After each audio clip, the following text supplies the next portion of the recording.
Bonjour à tous, bienvenue sur Échecs et Pédagogie, salut Romu. Salut Laurent, salut à tous. Alors on se retrouve comme chaque semaine pour une nouvelle étude à résoudre. On a encore une étude de Troïtski. Alors le choix n'est pas facile chaque semaine si on veut regarder Troïtski parce qu'il a eu des centaines et des centaines de publications et d'études intéressantes. Mais on a sélectionné celle-ci pour son côté très intéressant du point de vue pratique, parce qu'on pourrait penser que c'est une position issue d'une partie, mais non, c'est bien une étude composée par ce célèbre compositeur. Donc le trait est au blanc, et la mission qui vous est assignée, c'est de gagner, ce qui ne paraît pas évident comme ça au premier coup d'œil. Donc bonne chance à tous, mettez en pause la vidéo, cherchez par vous-même la solution, et ensuite Romu va tout vous dévoiler. Alors effectivement, ça ne semble pas très évident de gagner la partie puisque le matériel est restreint et égal pour l'instant, puisqu'il y a un cavalier, un pion contre un fou et un pion.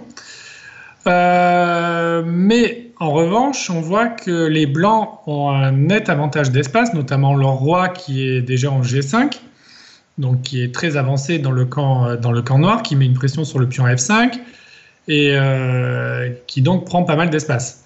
De plus, le cavalier G2 est lui libre de tout mouvement, tandis que le fou H7 manque un peu d'air, puisque on voit qu'il n'a pas de case, puisque G6 est contrôlé par le roi, et il est limité par son propre pion.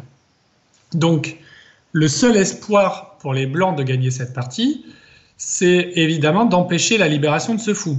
On pourrait imaginer un scénario où les noirs arrivent à sortir le fou, même au prix du pion F5, et certainement que la position serait une nulle assez facile, puisque le fou pourrait tôt ou tard se sacrifier contre le dernier pion blanc et assurer la nulle. Donc, pour gagner cette position, les blancs doivent impérativement empêcher la libération du fou. Donc ici, comment les noirs pourraient libérer le fou ? Tout simplement en jouant roi F8 ou roi G7 ou roi H8 ou peu importe où, suivi de fou G8.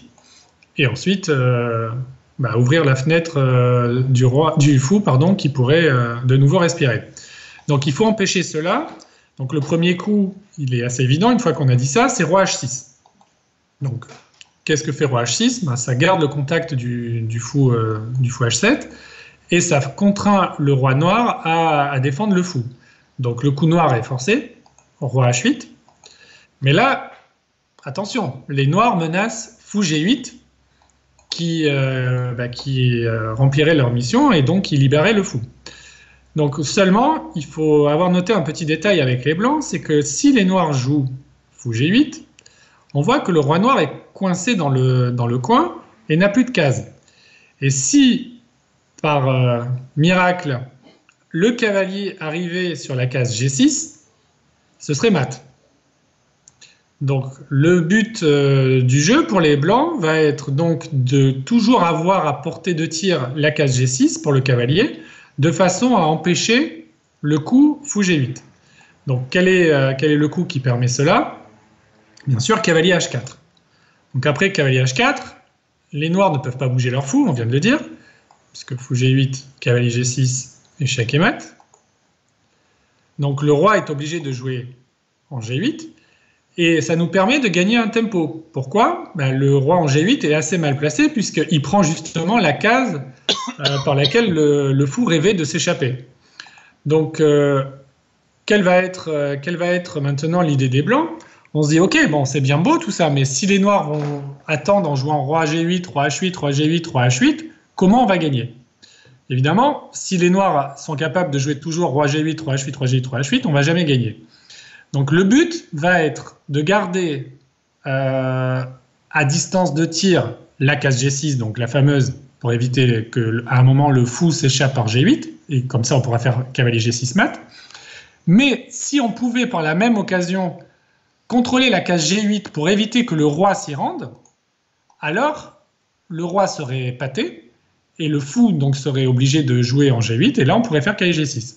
Donc le but du jeu est de contrôler avec le cavalier, en fait, en résumé, les deux cases G8 et G6.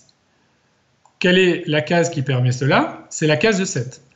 Donc maintenant, il faut tout simplement trouver le chemin pour aller sur la case E7 avec le cavalier. Donc le premier coup, c'est cavalier F3. roi H8. Attention, il menace fou G8, donc il faut absolument qu'on joue un coup qui contrôle la case G6. C'est faisable avec cavalier E5.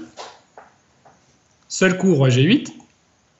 Et maintenant, je vous rappelle, on doit aller sur la case E7. Donc, quelle est la case de transit du cavalier? C'est la case C6.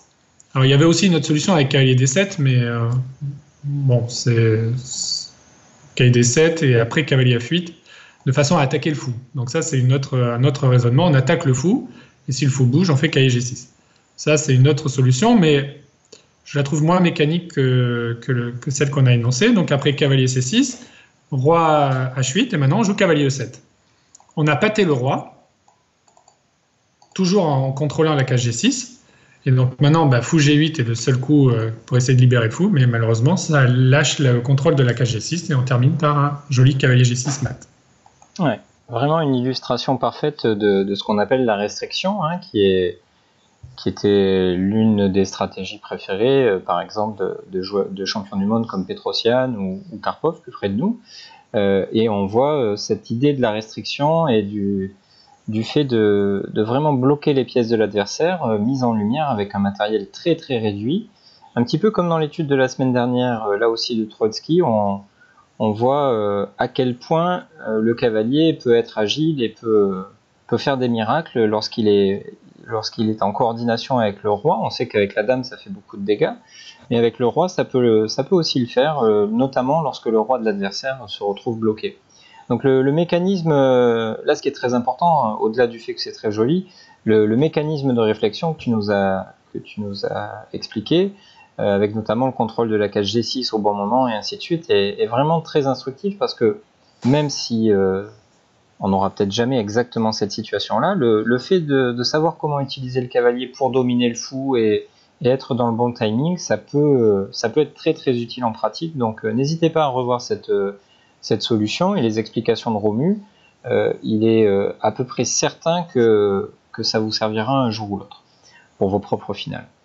N'hésitez pas à liker la vidéo si vous l'avez appréciée, à la partager auprès de vos amis qui souhaitent progresser avec nous, et on vous dit à très vite sur Échecs et Pédagogie. À bientôt, au revoir.